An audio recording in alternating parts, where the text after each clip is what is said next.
धन्यवाद आप सभी का यहाँ आने के लिए और इस आयोजन के लिए भी कि बिल्कुल एक ज़रूरी परिप्रेक्ष्य में इसका स्वरूप तय किया गया है कि जिन पत्रकारों की हत्या हुई है उनके मामले कहाँ तक पहुँचे हैं और जिनको पीछा किया गया है उनके मामले में क्या क्या कुछ हुआ है। ये पहलू कई तरह के चर्चाओं में ये बातें आ रही थी, लेकिन अलग से इनको नहीं देखा जा सका था, इनको उतनी प्रमुखता नहीं मिल पाई थी। इसलिए मुझे यहाँ आना अच्छा लगा कि इस पे आज बात होगी। वैसे जिनकी खातिर कुछ लोगों की आवाज़ दबाने की कोशिश की गई, वो अभी 24 घंटे से उनकी आवाज़ नहीं निकल रही है। हम समझ सकते हैं कि रुपया 72 रुपया, $1 72 रुपये का हो गया है, उस पर आप नहीं बोल पा रहे हैं, पर हम नहीं समझ पा रहे हैं कि अंबानी इतने प्रिय हो गए कि उसके लिए भी आप नहीं बोल पा रहे हैं। तो ये उदाहरण मैं इसलिए दिया कि इन्हीं आदरणीय शख्स को हर तरह के सवालों से प्रोटेक्ट करने के लिए, बचाने के लिए, जो स्वाभाविक सवाल थे पत्रकारिता के, जो सरकार बनते ही किसी भी सरकार के बनने के साथ शुरू हो जाते हैं, टीका टिप्पणियां शुरू हो जाती हैं, उन पर हमला किया जाने लगा। और ये बहुत शुरू में लोगों ने सोचा कि कोई जनादेश की ये स्वाभाविक अभिव्यक्ति है, वो जनादेश जो बहुत ही सकारात्मक तरीके से किसी नेता को चुनता है, वो अचानक उसके शपथ ग्रहण के बाद वो जनता गाली गलौज की भाषा में बात करने लगती है। तो बहुत लोगों ने समझाया कि ये जो ट्रोल हैं वो स्वाभाविक अभिव्यक्तियों का हिस्सा हैं, जिन्हें कई बार अति उत्साह में ये समझ में नहीं आता कि कैसे बोला जाता है। उन्हीं दिनों के आसपास दिल्ली विश्वविद्यालय के एक कॉलेज में मैं स्वपन दास गुप्ता के साथ था। वो वही बता रहे थे मेरे साथ बगल में बैठ के। तो मैंने उनसे तब कहा था कि मैं जानना चाहता हूँ कि ये जो गालियाँ हमें दे रहे हैं, जो नहीं बोल पा रहे हैं, अपने आप को एक्सप्रेस नहीं कर पा रहे हैं, ये तो घर में भी एक्सप्रेस नहीं कर पाते होंगे बहुत बातों को, तो क्या अपनी माँ को, अपने पिता को ये गालियाँ देने लगे हैं अचानक से? और ये सब कुछ नहीं बोल पाने की जो कसमसाहट है वो इनके शपथ लेने के बाद शुरू होती है, उसके पहले नहीं शुरू होती है। तो इसको एक तरह से सामान्य बनाया गया ट्रोल को। और ये ट्रोल आए कैसे? बहुत ही अपने आप को इन्होंने शुरू में लेजिटिमाइज किया कि हम आपसे ये पूछ रहे हैं कि ठीक है, आप ये पूछ रहे हैं कि आप $1.72 का हो गया, तब कहाँ थे आप? तब मान लीजिए नेहा दीक्षित स्कूल में होंगी, हम भी स्कूल में होंगे, तो हम कहाँ थे, कहाँ का पता रखें आपको बताने के लिए? नहीं थे कहीं। यही सवाल हम पूछ रहे हैं। क्या किसी सवाल को पूछने से पहले ये होना ज़रूरी है कि आप पहले कहाँ थे? तो ये एक इज इक्वल टू की थ्योरी बनाई गई कि पहले भी होता था, अब भी होता है, अब आप बोल रहे हैं, पहले आप नहीं बोलते थे, पहले हम एंकर ही नहीं थे, पहले आप ही हमको नहीं जानते थे, तो मेरे बोलने लिखने का क्या मतलब था? तो ये एक तमाशा खड़ा किया गया उस एक आदमी को सुरक्षा कवच देने के लिए जो अभी बोल नहीं पा रहे। तो उनको एक पहले प्रोटेक्ट किया गया। तो ऐसे हम लोगों को आइसोलेट करने की एक कोशिश की गई। वो हमला बहुत जोरदार था। 2013 तक इस तरह से चीजें नहीं थी, लेकिन 14 के बाद ये समझ पाना बड़ा मुश्किल था कि अचानक ऐसा क्या हुआ। सब कुछ उनके अनुकूल हुआ है, सत्ता मिली है और बहुमत इतना प्रचंड है कि किसी भी प्रकार का कोई संदेह खतरा नहीं है। तो ऐसा क्या हो गया है कि अचानक लोग हम जैसे लोगों को गालियां देने लगे हैं और हम बहुत आलोचनात्मक हो जाते हुए भी उनका कुछ बिगाड़ नहीं सकते थे। तो शुरू में कहा गया कि आप एंटी मोदी हैं, तो ये धारा बनाई जा रही थी कि हम सब जिसने एक चुनाव में तत्काल परिस्थितियों को देखते हुए एक राजनीतिक विकल्प को चुना है, अब उस चुनने के बाद हम सबको प्रो मोदी होना है। तो वोटर का, समाज के भीतर वोटर का वो कंस्ट्रक्शन शुरू हुआ प्रो मोदी का। तो वो ये तभी संभव हो सकता था जब 2, 4, 10 लोग एंटी मोदी बताए जाते। तो समझ में ये बात नहीं आती थी कि इसमें एंटी मोदी होना क्या है, कि अगर हम कहें कि आदरणीय प्रधानमंत्री जी आप बोल नहीं पा रहे हैं कि रुपया $1 के सामने 72 के बराबर कैसे हो गया, उससे ज़्यादा कैसे हो गया, इसमें एंटी मोदी होना क्या है? क्या आप बता सकते हैं इसमें एंटी मोदी होना क्या है? क्या कोई अवतार हुआ था इस देश में? हमारे यहाँ तो अवतारों को भी नहीं बख्शा गया, उन पे भी कई तरह के शास्त्रार्थ हैं, आपस में बहुत तरह की कहानियां हैं। तो उनको कहा गया कि आप एंटी मोदी हैं। फिर धीरे धीरे उसको शुरू किया गया और कहा कि आप एंटी इंडिया हैं। जब तक ये एंटी मोदी था, = के थ्योरी के बाद जब ये एंटी मोदी पर गया और एंटी इंडिया तक आपको बनाया गया, ये डिज़ाइन बहुत जल्दी समझ में नहीं आया। 3-4 साल गुजर जाने के बाद इस डिज़ाइन का कुछ हिस्सा हम समझ पाते हैं, क्योंकि ये जो ट्रोलिंग हुई थी वो अकूत संसाधनों के बदौलत हुई थी, और इसके लिए बहुसंख्यक समाज के लड़कों को दंगाई बनाया गया। पहले वो समझ रहे थे कि उन्हें प्रो मोदी बनाया जा रहा है, लेकिन उन्हें दंगाई बनाया गया। दंगाई का काम क्या होता है? एक सक्रिय रूप से हस्तक्षेप करता है, एक रणनीतियां बनाता है, लेकिन पहली बार बहुसंख्यक समाज के भीतर एक ऐसे हिस्से का निर्माण किया गया और वो तैयार किया गया, उसका हिस्सा काफ़ी बड़ा था, जो ऐसी हत्याओं पर, ऐसे हमलों पर या तो चुप रहे या फिर उसको छोड़ के तरह तरह से उसको उचित ठहराने के लिए तर्कों का जुटान करे, तथ्यों का जुटान करे। मारा गया है अखलाक, बात आप किसी और चीज पे कर रहे हैं, और आप देखिए कि उसको किस तरह से उसका एक नेटवर्क था। 4 साल 3 साल बाद एक राष्ट्रीय पार्टी के अध्यक्ष, भारतीय जनता पार्टी के राष्ट्रीय अध्यक्ष कहते हैं कि हम अखलाक के बाद भी जीते। आप जीते, बिल्कुल जीते, क्योंकि आपने ट्रोल के जरिए, जब वो बहुसंख्यक समाज सोचेगा कि हमारे लड़के किसी नेता के पीछे पागल हो जाएं, वहां तक तो ठीक है, लेकिन दंगाई बन जाएं, ट्रोल बन जाएं, क्या वहां तक भी ठीक है? इस बहुसंख्यक समाज को तो बताना पड़ेगा। अगुआ को बताएगा क्या? हमारा लड़का इंजीनियर है, साथ में 2-4 रवीश कुमार को भी गाली देता है माँ बहन की, बताएगा क्या दरवाजे पे बैठ के उसका बाप? नहीं बताएगा ना। तो ये समाज में तैयार किया गया। तो इसमें ये तरीका क्या था कि आपको समाज से, सरकार से, जैसे ही आपकी पहचान वो एंटी मोदी और एंटी इंडिया कराता है, तो सबसे पहले आप उस सरकार, जो कि आपकी अपनी भी है, भले ही आप उसको चलाने वाला आपकी सोच का, आपके अनुकूल का ना हो, पर वो सरकार तो मेरी भी है ना। तो उस सरकार के सामने आपको निहत्था किया जाता है। और जब ये एहसास करा दिया जाए कि इतनी बड़ी हुकूमत के सामने आप अकेले हैं, निहत्था हैं, और उसके सामने आप अलग थलग कर दिए गए हैं, वो डर सामान्य डर नहीं होता है। आप पूरी तरह से ऑफ गार्ड कर दिए जाते हैं कि अब आपका कोई प्रोटेक्शन नहीं है। दूसरी तरफ जब वो एंटी इंडिया कहते हैं, और एंटी इंडिया कहते कहते जब वो एंटी हिंदू कहते हैं, तब उस बहुसंख्यक समाज को भी आपके खिलाफ तैयार कर दिया जाता है, ताकि आप समाज से भी आइसोलेट कर दिए जाएं, अलग थलग कर दिए जाएं।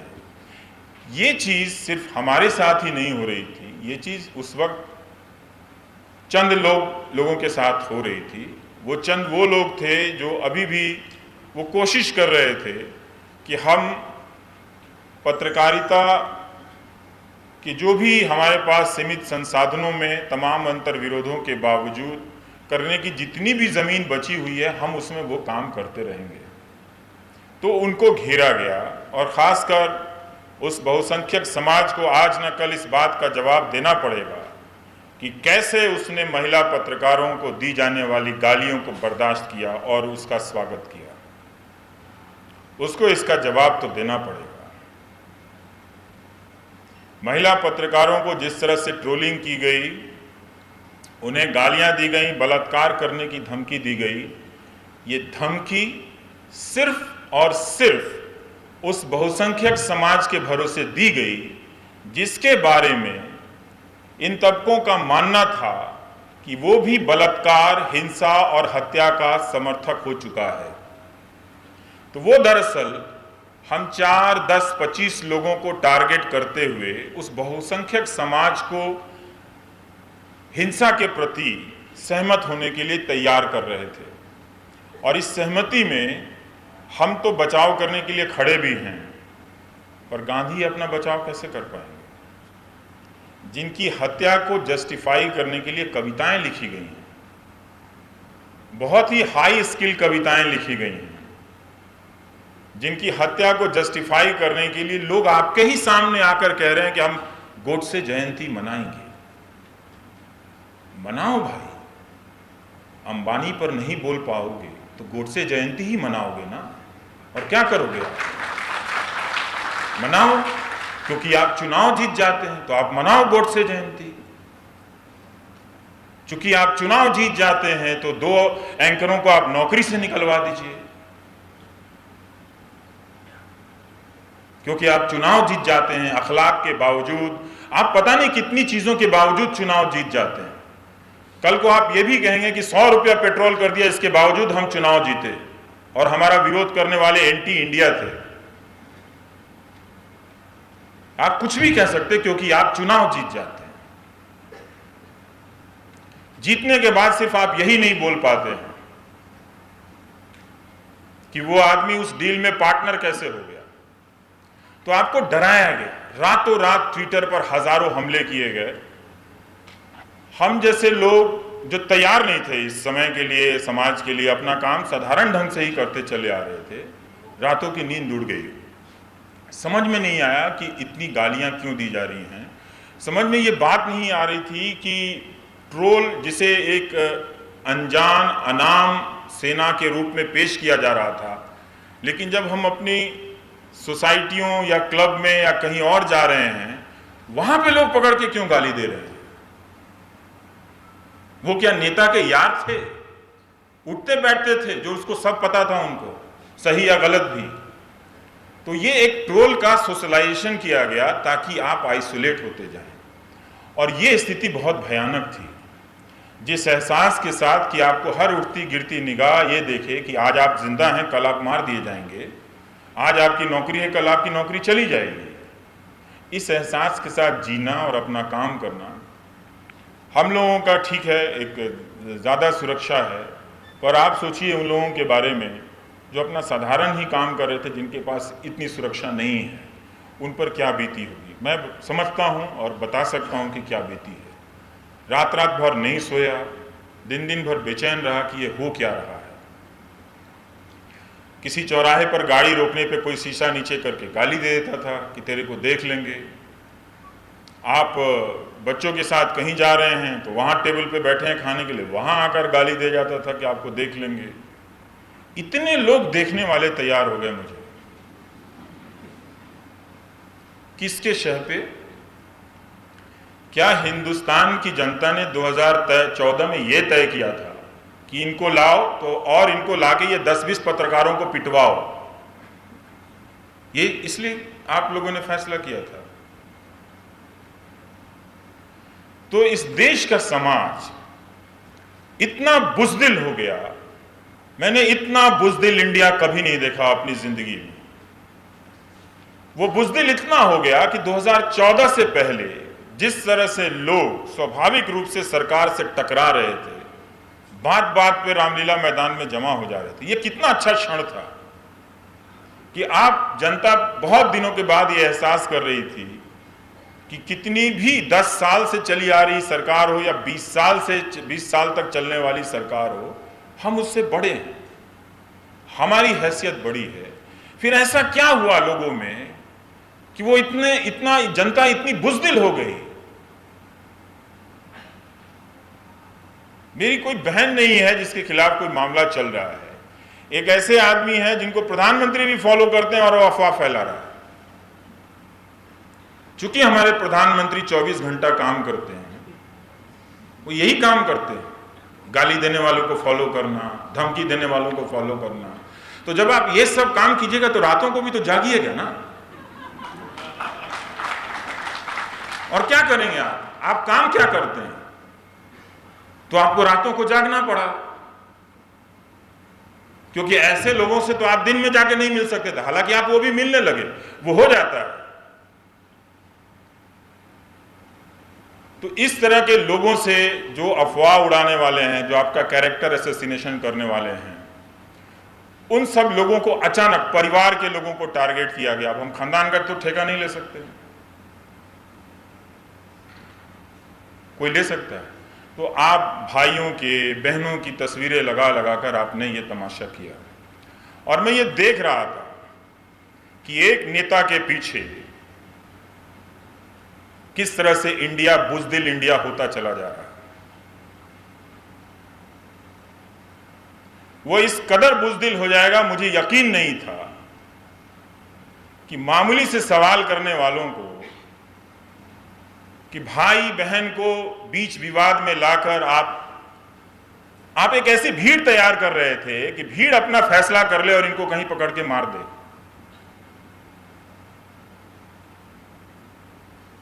तो आपने उसको तैयार किया, उसको नॉर्मल बनाया। एक एंकर का रातों रात नौकरी से चले जाना नॉर्मल बात है। तो आपने जब इतने सारे कानून पास किए, यही पास कर देते कि मेरी कोई आलोचना नहीं होगी, ये नहीं पास कर सकते थे आप? अब तक किए क्या?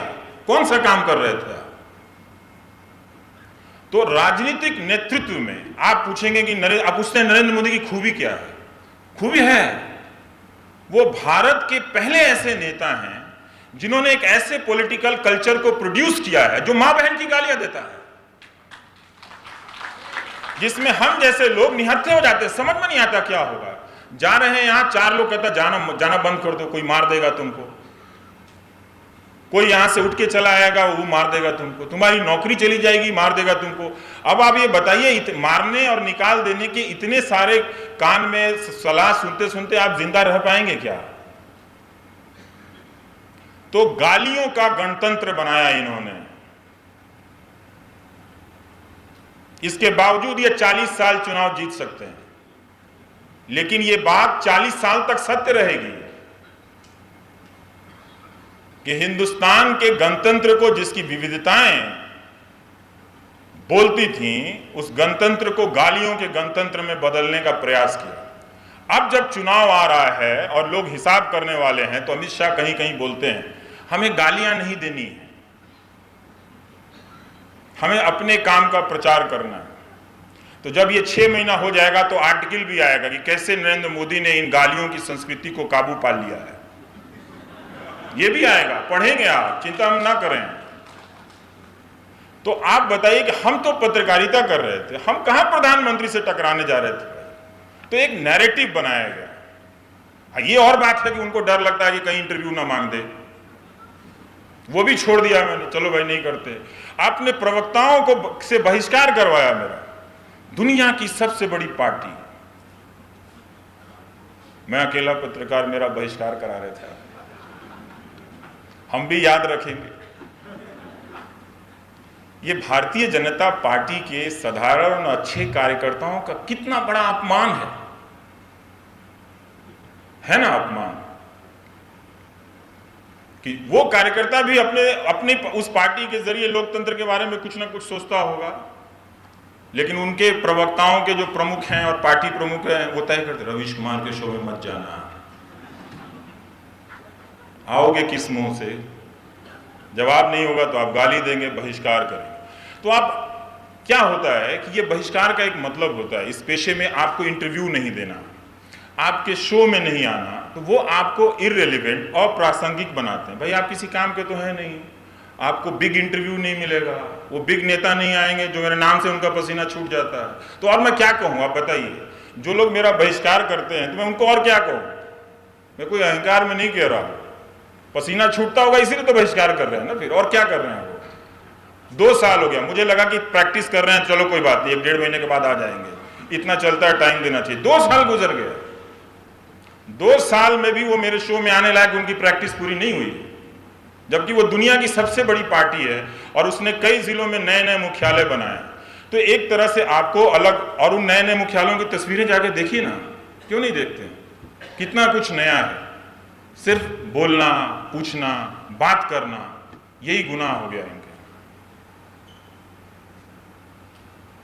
तो आपको अकेला कर दिया गया, आपको दोस्तों से अकेला कर दिया गया, आपको अपने सामान्य जिंदगी से अकेला कर दिया गया। ये इतना आसान नहीं था। हम किस्मत वाले लोग हैं जिनको बहुत सारे लोग मिले, सहारा देने वाले, मनोवैज्ञानिक सहारा देने वाले, हौसला देने वाले, लेकिन तब भी परेशानियों से बहुत गुजरे हैं। हम ये कहीं से भी ये धारणा आप तक नहीं पहुंचने देना चाहते कि इससे मेरी नींद हराम नहीं हुई।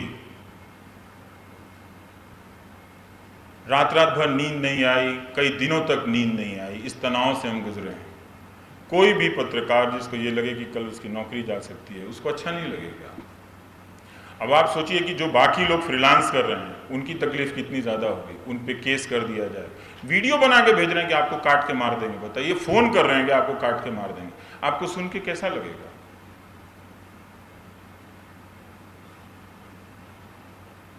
दिन रात आपके वीडियो पर आए, घर के लोग देखें, घर के और भी परिवार वाले हैं, उन पे कैसा लगेगा। और तब आप सोचिए कि जिनके यहाँ गोलियां चली हैं, जो गोलियों से मारे गए हैं, उन परिवारों पर क्या बीतती होगी। तो हम किसके लिए और किस बात के लिए, किन तर्कों से हिंसा के इस बात को सपोर्ट कर रहे थे। क्या इन सब बातों के बिना आप इतने बुज़दिल हो गए हैं कि उस नेता का सपोर्ट नहीं कर सकते? क्या उस नेता की जरूरत इसी काम के लिए है कि हमको ट्रोल आर्मी चाहिए था हिंदुस्तान में, जो गालियां दे, लोगों को मारे,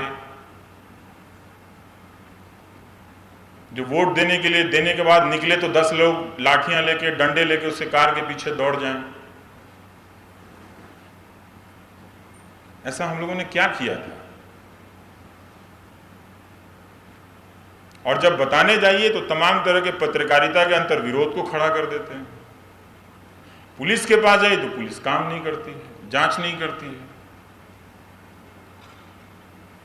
क्योंकि वो जो सारा नेटवर्क था वो स्वाभाविक नेटवर्क नहीं था लोगों का, वो बनाया हुआ नेटवर्क था। उनको पावरफुल लोग प्रोटेक्ट कर रहे थे। उनमें से बहुत सारे लोग प्रधानमंत्री को फॉलो करते हैं, प्रधानमंत्री उनको फॉलो करते हैं। इस समाज में, तो इस समाज को उसकी आंख में आंख मिला के बताना तो पड़ेगा ना कि 5 साल में तुम्हारी ये हालत हो गई कि देश का प्रधानमंत्री इतनी हिम्मत कर लेता है कि वो गाली देने वाले, झूठ का प्रोपेगेंडा करने वालों को फॉलो करता है। क्या आपको इसी के लिए मजबूत नेता चाहिए था? तो बहुत सारे गली मोहल्ले में ऐसे मजबूत नेता घूम रहे हैं, उन्हीं को बना देते आप। अगर इसी के लिए मजबूत नेता चाहिए था, ये हुआ क्या? 24 घंटे उस हिंदू मुस्लिम नैरेटिव से, इसमें मीडिया का भी इस्तेमाल हुआ, न्यूज चैनलों का। जो एंकर 2011-12 के साल में आंदोलनों में, उससे पहले वो भूत प्रेत पिशाच दिखा रहे थे, स्वर्ग की सीढ़ी खोज रहे थे, और 21 दिसंबर 2011 या 12 में एक तरह से वो अपनी पत्रकारिता को छोड़कर दुनिया खत्म होने की भविष्यवाणी कर रहे थे, वो अचानक अन्ना आंदोलन के एक इंटरव्यू से मिली टीआरपी के बाद वो सक्रिय हो गए, वो सवाल पूछने लगे। तो अच्छा हुआ, अपने आप को रिवाइव किए, लोगों में भी विश्वसनीयता बढ़ी, और उसका एक फ़ायदा एक पार्टी को भी हुआ सवाल पूछने से। 2014 से पहले भारतीय जनता पार्टी के सारे नेता आते थे मेरे शो में, फ़ोन करते थे, अरे भाई साहब हफ्ते में एक दिन मेरा लगवा देना। क्या बात करते हैं, हमको बुलाते नहीं। मैं तो अपना गली कुची में घूमने वाला, मैं भी समझ नहीं पाता था कि इनको कैसे डील करूँ। इतने बड़े बड़े नेता हैं, आधे मंत्री हैं उनमें से, फ़ोन करने वालों में से। मुझे समझ में नहीं आता था, मैं कहीं निकल के आता, देखता था ये फ़ोन पे कि इनके नाम बस कर रहे हैं। अरे बुलाए नहीं, 15 दिन हो गया है, बुला लिया करो यार, तुम तो हमारे स्टेट के भी हो।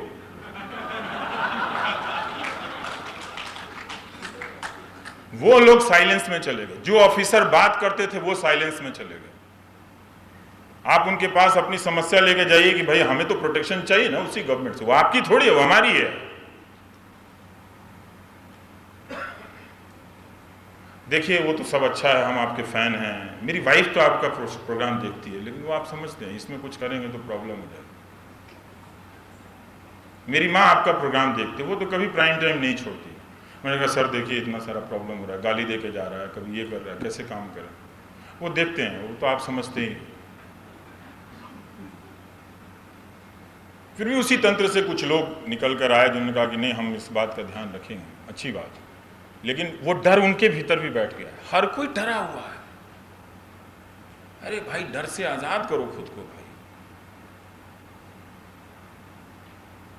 हमने अपनी आजादी किसी के पीछे इस तरह से सौंप दी, पता ही नहीं चला। और वो न्यूज़ चैनलों के जरिए जनता को आइसोलेट कर दिया गया। आप अपनी समस्याओं को लेकर खड़े हैं, अब मेरे पास इस तादाद में आने लगे हैं कि मैं लगता है कुछ दिनों में पागल हो जाऊंगा कि मैं नहीं संभाल सकता, मैं नहीं संभाल सकता। मुझे ये लिखना पड़ता है कि मेरे पास कोई सचिवालय नहीं है। तो वो झेलना भी एक तरह से वो टॉर्चर है, क्योंकि कोई अब कर नहीं रहा है। वो हिंदू मुस्लिम एजेंडा, एक कश्मीर एजेंडा, दिन रात देते रहो लोगों को, और जनता को हेल्पलेस कर दिया है मीडिया के जरिए। तो ये स्थिति है, इस स्थिति में हम लोग जिए हैं, जी रहे हैं। आसान नहीं है कहीं जाकर बोलना, क्योंकि वो काउंट होता है और फिर उसका फिर अटैक प्लान होता है। पता नहीं वो किस किस को फॉलो करते हैं, किस किस को पीछे लगा दें। मेरे ख़ानदान में और लोगों को निकाल ले हैं और फिर वो मीम बना के वो चला रहे हैं। वो आजकल वो इनका भाई ये है, इनकी बहन ये है। तो सब देख रहा हूँ, सब सह रहा हूँ। ये मेरे काम का हिस्सा नहीं था, क्योंकि उनको मालूम है कि ये कुछ लोग हैं जो उनके गुलाम होने से रह गए। तो कभी ना कभी पूछ देंगे, कहीं ना कहीं बोल देंगे। अखबार में जगह नहीं मिलेगी तो यहाँ आके बोल देंगे, बिना लाग लपेट के बोल देंगे। बैलेंस नहीं करता भाई, मैं तराजू पे बेग नहीं तौलता हूँ, छोड़ दिया वो काम जो गलत है। आप हमारे देश में 2 प्रधानमंत्री नहीं हैं, एक ही हैं, तो एक ही की बात होगी ना, दूसरा कहाँ से लाऊं बैलेंस करने के लिए?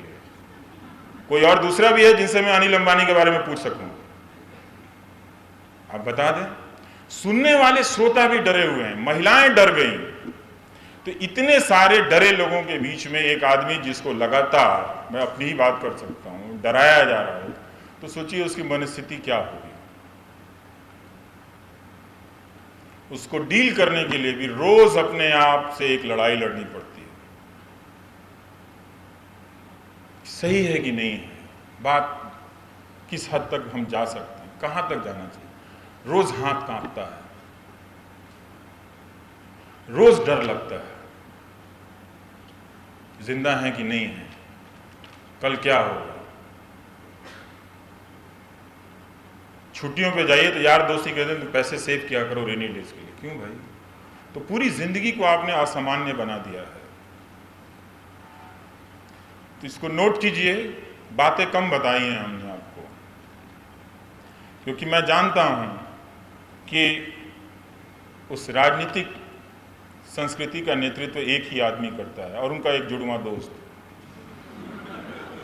जो उन्हीं के साथ आया। ये आप ना कहें तो भी आप सुरक्षित नहीं हैं। ये मत समझिएगा कि ये ना कहने के बाद आप सुरक्षित, आपको कोई कुछ नहीं बिगाड़ेगा। जब भी जहां भी आप सवाल करेंगे, आपके साथ भी वही बर्ताव होगा जो हम लोगों के साथ हुआ है। हम लोगों के साथ जितना हमें बताने के लिए ये बर्ताव नहीं किया गया, उतना आप जनता को बताने के लिए किया गया कि अपनी औकात समझ लेना।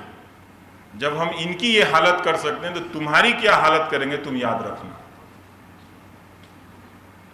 तो ये इस पूरी प्रक्रिया में ट्रोलिंग से लेकर गाली देने से, या किसी की एंकरिंग छीन लेने से, या किसी का प्रोग्राम बंद करवा देने से ये मैसेज दिया जा रहा था कि अब हम मालिक आ गए हैं, अब तुम अपनी औकात में रहना, ज्यादा सवाल मत करना। लोगों ने सवाल करना छोड़ दिया, इतना छोड़ दिया कि अब कोई पूछता ही नहीं कि 90 रुपये लीटर क्यों हो गया है। तो डिजिटल इंडिया के नाम पे बुज़दिल इंडिया मत बनाइए। हम जैसे लोग बहुत महत्वपूर्ण नहीं हैं, अपनी ज़िंदगी अपने परिवार के लिए ज़रूर हैं, आज जैसे कि आप भी हैं, लेकिन इतना भी इस हिंदुस्तान को बुज़दिल मत बनाइए कि आप हत्याओं को इधर उधर के तर्कों से जस्टिफाई करने लगें, उसको सही ठहराने लगें। जो गांधी पे जो की हत्या को उचित ठहराते हुए जो कविताएं लिखी हैं, सुना दो यहाँ पढ़ के तो शर्म से डूब मरेंगे आप। तो ये कैसे हुआ, ये प्रक्रिया कैसे हुई? ट्रोलिंग जो है वो सिर्फ सामने वाले पे हमला करने की प्रक्रिया नहीं है, वो उसके पीछे का जो समाज है जिसकी तरफ से वो हमला कर रहा है उसको हत्यारे में बदलने में या हत्या के समर्थक में बदलने की प्रक्रिया है। और उसको धर्म, राष्ट्रवाद, ये इन सब चीजों में मिलाकर उसका कवित्व जगता है, तो जाकर वो गांधी की हत्या को उचित ठहराने वाली कविता लिखता है। तो वो गांधी की हत्या को सही ठहराने के लिए कविता उसने नहीं लिखी,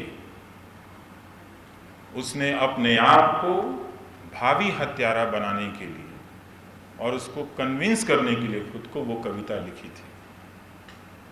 उन सब चीज़ों को भी पढ़ के हम लोग डर जाते हैं, सहम जाते हैं कि ये आदमी तो कल को जो अपनी सोच में गांधी को दोबारा से मार रहा है, वो आपको क्यों नहीं मारेगा? मार सकता है। तो गुजरे हैं, हम में बहुत सारी कमियां हैं, उन कमियों को लेकर आप ब्लॉग लिख सकते हैं। इसका इलाज क्या है? मतलब इसका इलाज क्या है? मतलब यही जो बोल रहा हूं, यही इलाज है। क्योंकि जिस तरह से चुप रहते हुए, सहते हुए और किसी की हत्या को सही ठहराते हुए आप हत्यारा बन रहे होते हैं, उसी तरह से उसके खिलाफ बोलते हुए आप अपनी चुप्पी, डर, कमजोरी उससे बाहर आ रहे होते हैं। यही इलाज है। नौकरी चली जाएगी, औकात पे आ जाएंगे, वो उनको पता है। लेकिन अब तो जान जाने की बारी आ रही है ना।